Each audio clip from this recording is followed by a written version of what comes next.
Bonjour tout le monde. Alors, comme complément aux deux premiers cours, il y a quelque chose que j'ai oublié de vous mentionner, c'est si, supposons, on vous donne un point trigonométrique ou bien le sinus, le cosinus ou la tangente d'un angle et qu'on vous demande de rechercher l'angle.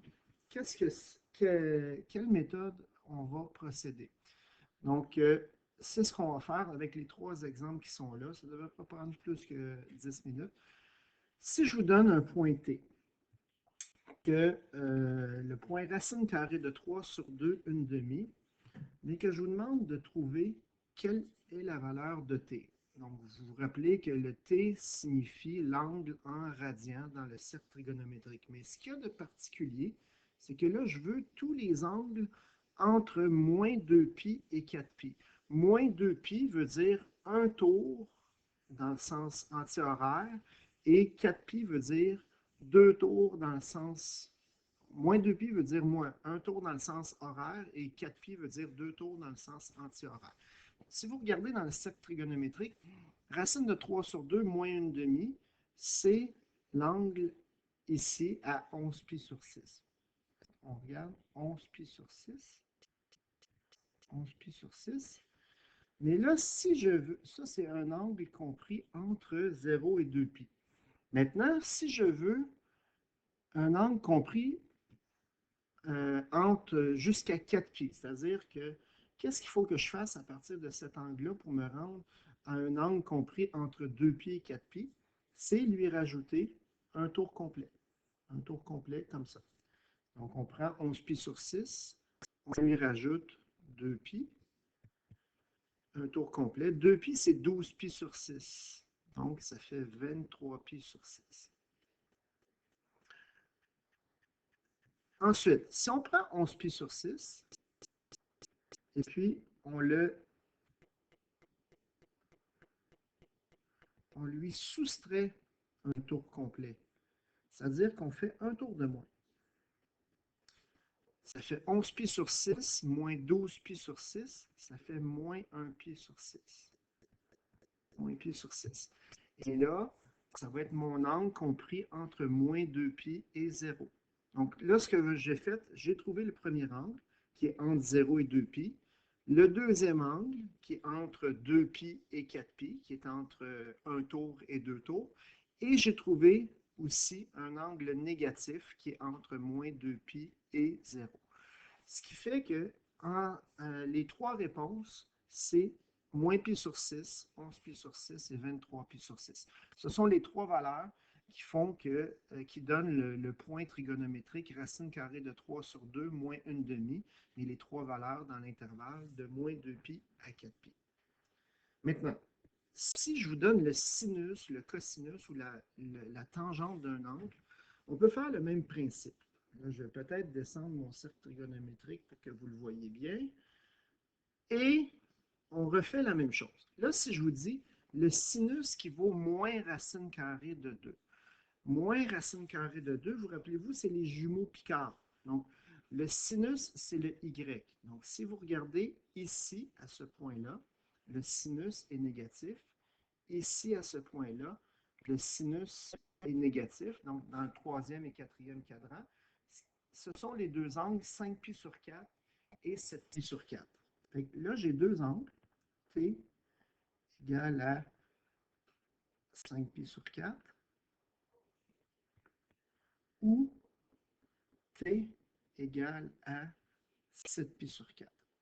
Mais ça, ce sont les deux angles qui appartiennent à l'intervalle de 0 à 2 pi. C'est les deux angles qui sont dans un tour complet du cercle trigonométrique. Maintenant, si je regarde ici, je veux tous les angles entre 0 et 8 pi. Et 8 pi, en fait, c'est 4 tours complets. Hein? Qu'est-ce qu'il va falloir faire? Il va falloir prendre le premier angle, les deux premiers angles, puis lui additionner 2 pi. Okay? Pour dire, je vais trouver l'angle compris entre un tour et deux tours complets. 2 pi, c'est 8 pi sur 4. 8 pi sur 4, donc ça fait 13 pi sur 4. Ici, si je rajoute 8 pi sur 4, je vais être rendu à 15 pi sur 4. Donc là, je viens de trouver mes 4 angles qui sont dans les 2 premiers tours. Mais j'en veux 4 tours. Donc, il faut que je rajoute un autre 2 pi. 2 pi, 2 pi. 13 pi sur 4 plus 8 pi sur 4, ça fait 21 pi sur 4.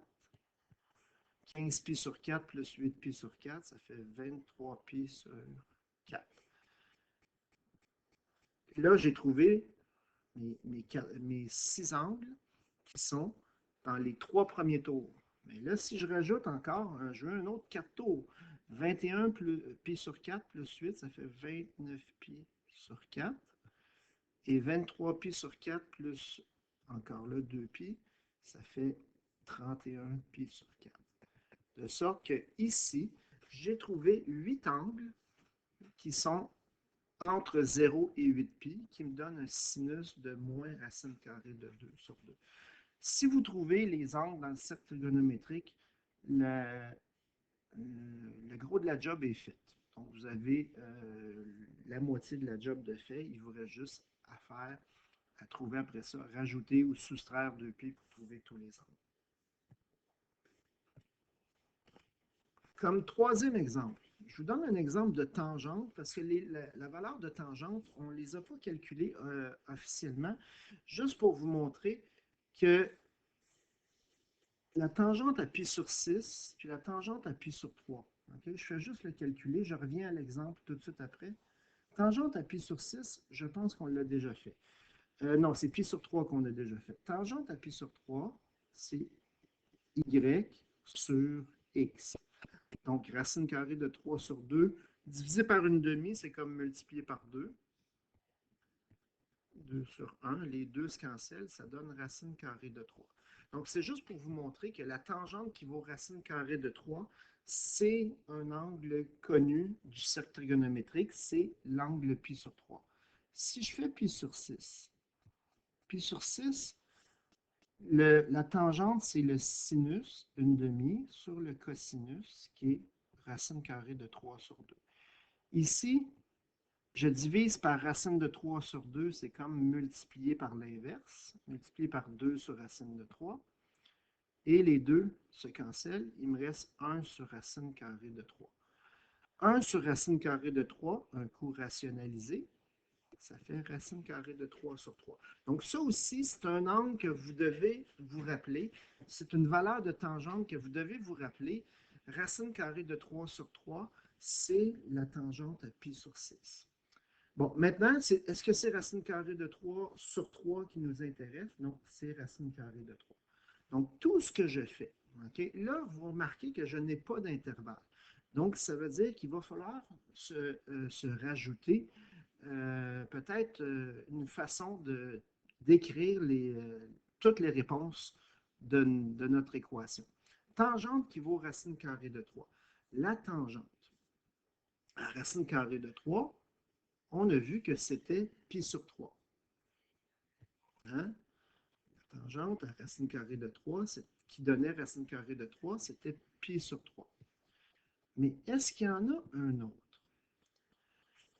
Bon, regardez, si on prend l'angle à 4 pi sur 3, ici. L'angle à 4 pi sur 3, la tangente va faire la division de deux nombres négatifs. Donc, ça donne exactement racine carrée de 3 comme on a fait. Donc, il y a deux valeurs. Okay? Il y a 4 pi sur 3 puis 4 pi sur 3. Bon, qu'est-ce qu'on fait pour exprimer toutes les valeurs possibles? Ce qu'on faisait tantôt, c'est qu'on additionnait un certain nombre de fois 2 pi pour venir à notre point de départ, pour avoir tous les angles dans l'intervalle que je me donnais. Mais là, ce qui est encore plus facile, c'est que je n'ai pas d'angle. Donc, je peux additionner ou soustraire 2 pi autant de fois que je le veux. Donc, ce que je veux vous montrer, c'est que si j'écris pi sur 3 plus 2 pi fois n avec n éléments de z, ça veut dire quoi? Ça veut dire que Le n ici, je peux additionner, mais je peux aussi soustraire 2π. Si j'additionne 2π ou je soustrais 2π, je reviens encore tout le temps au même point. La même chose si je fais ça. Donc, mes deux séries de valeurs, c'est ça. Sauf que, ce que je peux vous montrer, okay, ce qu'on peut regarder ensemble, c'est est-ce que j'ai besoin vraiment des deux valeurs? Si je prends la première valeur, qui est pi sur 3, puis je m'en vais vers la deuxième valeur, je vais additionner un demi-tour. Un demi-tour, ben, c'est pi radian. Mais qu'est-ce que je fais pour avoir l'autre après?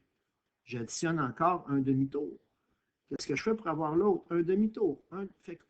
Au lieu de les marquer en deux séries de réponses séparées, je peux dire que le t est égal à pi sur 3 plus pi fois n avec n éléments de z. Donc, au lieu de les marquer, ça, vous allez remarquer que 4pi sur 3 fait partie de ces réponses-là. Des réponses pi sur 3 plus pi fois n. C'est quand le n, il vaut 1. Donc, pi sur 3 plus pi, ça fait 4pi sur 3. Donc, ça, les deux réponses, je les ai incluses dans une seule réponse. Mais on peut juste faire ça pour la tangente. Pour le sinus et le cosinus, est-ce que c'est vrai que le sinus dans le premier cadran donne la même chose que le sinus dans le troisième cadran? Est-ce que c'est vrai, ça? La réponse, c'est non. Ils ont un signe contraire. Est-ce que le cosinus du premier cadran et le cosinus du troisième cadran donnent la même chose? La réponse, c'est non. Ils ont un signe contraire. Donc, quand j'ai un sinus et un cosinus, je vais toujours avoir deux séries de réponses. Et quand j'ai une tangente, je vais toujours en avoir juste une parce qu'il y a toujours pi de distance entre les réponses consécutives. Alors, j'espère que ça a été plus clair. Je m'excuse pour cet oubli. On va regarder, prochain cours, le cours numéro 3 sur les fonctions trigonométriques, le graphique des fonctions trigonométriques transformées.